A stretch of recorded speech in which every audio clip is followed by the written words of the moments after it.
மகனே விஜயா, அப்பா இத்தனை ஏற்பாடும் எங்களுக்காகவா நடந்தது? உங்களுக்காகத்தான். அதாவது பிள்ளையுடைய சந்தோஷம் தான் கற்றுடைய சந்தோஷம். இருப்பினும் எல்லாரும் சென்றீர்களே, முதல் மதிப்பேன் இல்லப்பா. தங்கச்சி போய் சொல்றான், அனைத்து பாடங்களும் நான் தான் முதல் மாணவன். அப்பா இருக்குங்க, அண்ணன் போய் சொல்றாரு, அனைத்து பாடங்களும் நான் தான் முதல் மதிப்பேன். இல்ல நான் தான்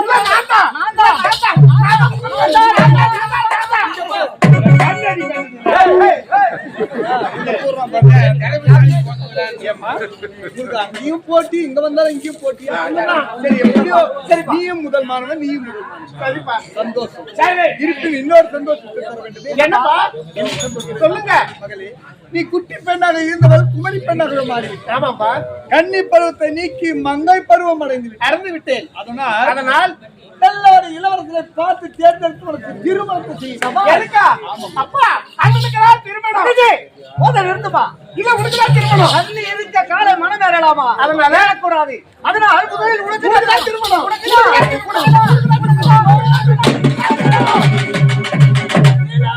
அப்பா உன்னுடைய அண்ணனுக்கு திருமணம் நடந்து முடிந்து விட்டது. ஐயோ என்னப்பா சொல்றீங்க? எனக்கு ஏற்கனவே திருமணம் நடந்து விட்டதா? உனக்கு திருமணம் முடிந்து விட்டது. நீங்கள் கூறுவார்த்தை உண்மையான வார்த்தையா? தந்தை கூறுவது அத்தனையும் உண்மை. எனக்கு எப்படி திருமணம் நடந்தது, எப்பொழுது நடந்தது, யாருடன் நடந்ததுப்பா? அப்படி எனக்கு என்னோடு கூட பிறந்த ஒரு தங்கை அமராவதி நாட்டை கொடுத்தேன். ஆனால் ஒரு ஆண் குழந்தையும் பெண் குழந்தையும் பெற்றெடுத்து வந்தால் என்னுடைய நாட்டுக்கு என்று அரண்மனை. யானும் என்னுடைய மனைவி, அதாவது உன்னுடைய தாயும் என்னுடைய தங்கையும் மூவரும் சேர்ந்து சாயிலே என்று பெயர் வைத்து என் தங்கையின் மகளுக்கு உனக்கும் பாலிய திருமணம் சின்னும் சிறு வயதிலே நடத்தினேன். ஆகவே அண்ணா, வளர்த்து ஆளாக்கி கொண்டு வருகிறேன் உன்னுடைய மருமகளை என்று கொண்டு போனவர் திரும்பி வரவே இல்லை. அந்த நாடே அழிந்து விட்டதுடா மகனே. அப்பா என்னப்பா வார்த்தை சொல்றீங்க? என் தங்கையும் கணவரும் இருக்கின்றார்களா இல்லையா? நீ அன்றொரு நாள் பாலிய திருமணம் செய்தாயே, உன்னுடைய மனைவி சாந்தி அவள் இருக்கின்றாளா இல்லையா என்று ஒன்றுமே புரியவில்லை. ஒன்றுமே தெரியாதா உங்களுக்கு? அப்படி என்றால் என் மனைவி சாந்தி உயிரோடு இருக்கின்றாளா இல்லை அவள் இறந்து விட்டாளா என்று தெரியவில்லை. அப்பா அப்படி என்றால் இனிமேல ஒரு நிமிடம் கூட இந்த நாட்டில் நான் இருக்க போவது கிடையாது. இப்பொழுதே புறப்படுகின்றேன் என் மனைவி சாந்தியை தேடி வருவதற்காக. எப்பொழுது ஒரு சமயம் வரும் என்று நினைத்திருந்தேன், காத்திருந்தேன். அது இப்பொழுதே அமராவதி நாடு போக வேண்டும். உன் மனைவி சாந்தியோடு என் நாட்டுக்கு என் மருமகளோடு வர வேண்டும். அந்த நாட்டுக்கு வழி அந்த நாட்டுக்கு போவதற்கு வருவதற்கு இவன் ஒருவனுக்கு தான் தெரியும். மகனை பத்திரமாக கொண்டு போய் கொண்டு வர வேண்டும். வெற்றியோடு அப்பா வெற்றியோடு வருகின்றேன். என் மனைவி சாந்தியோடு வருகின்றேன். தங்கச்சி, அண்ணா, நான் இல்லை இந்த கவலை வேண்டாம். இருந்தாலும் நான் இல்லை என்றாலும் தந்தைக்கு எந்த ஒரு குறையும் இல்லாமல் சீரம் சிறப்போட பார்த்துக் கொள்ள வேண்டும். நான் சென்று உன் அன்னையோடு திரும்பி வருகின்றேன். மகன் என்றால் இப்படி அல்லவா இருக்கு. நான் வருவதற்கு எத்தனை நாட்கள் எத்தனை மாதங்கள் ஆகுமோ நான் வரும் வரையிலும் அப்பாவை நல்ல முறையில் பார்த்துக் கொள்ள வேண்டும். மகளின் தங்கையிடம் கட்டளையிட்டு போய்தான் மலரை தோலை சென்று ஆடி பாடி மகிழ்ந்து விட்டு எனக்கு வந்து நான் திருமணம் செய்கிறேன்ப்பா. அப்படியா? ஆமாப்பா. குழந்தை கூட பரவாயில்லைங்க. கோபால தங்கச்சோ நாய் கச்சவா பேசி கேக்குது குழந்தை கூட. என்னுடைய மகள் நான் பெற்ற மகள். அதான் சொல்றேன். இங்க பார், மலர் வனத்துக்கு அழைத்து சென்று அங்க இருக்கக்கூடிய மலர்களை பறித்து சரமாக தொடுத்து என் மகளின் கூந்தலை சுற்றி சீக்கிரம் அழகு பார்த்து அழைக்கும். சரி, நீ பா, மகளே, எல்லாத்தையும் மெச்சிக்கிறேன். போயிட்டு வாங்கப்பா. மெச்சிக்கிறேன் போனியா? என்னன்னு பேசி போற எடுக்காத ஏடா வந்து பார்த்தாயா தாய்மாரை சென்று பட்டப்பாடு முடித்து விட்டு தாயக திரும்பி விட்டேன். மலரை சோலை எப்படின்னு எனக்கு ஒன்றுமே தெரியாது. அதனால மலரெல்லாம் பறித்து ஆறுபாக தொடுத்து தாய்மாக கூந்தல் சுடனா எப்படிதான் இருக்கு? ஆமாம்மா, நல்லா இருக்கும்மா. போலாமா? எப்படி தெரியுமா? எப்படி?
இதில் இருக்கக்கூடிய வாயர் படைகளை ஒவ்வொன்றாக கடந்து சென்றால் செல்வத்தை களவாடி விடலாம். வருகின்றேன்.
இன்னும் எத்தனை வாயர் படைகள் தான் இருக்கின்றது என்றே புரியவில்லை.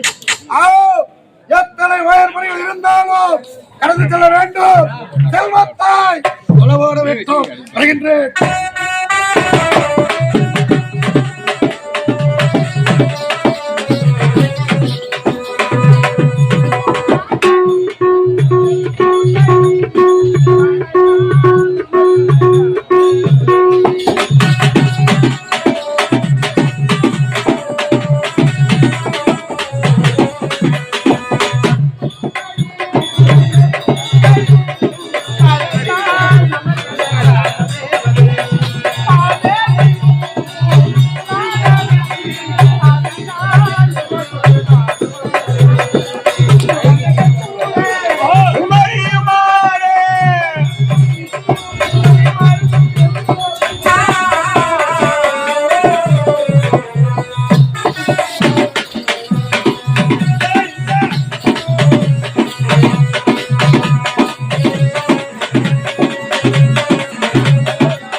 பாடு மகிழ்ந்தது. ஆமா. எனக்கு ரொம்ப மகிழ்ச்சியா இருக்குடா. அயல் நாடு சென்றீங்களே. ஆமா. ஆனா எப்படி மறந்துட்டீங்கன்னு ஆமாண்டா. தமிழ்நாடு பண்பாடு மறக்காது இருக்குமா? அது எப்படி மறக்க முடியும்? ஆமா. சரி, இருந்தாலும் நான் ஓய்வு எடுக்கிறேன். இந்த இடத்துல யார் வரணும் நீ பாத்துக்க. அப்படியா? வர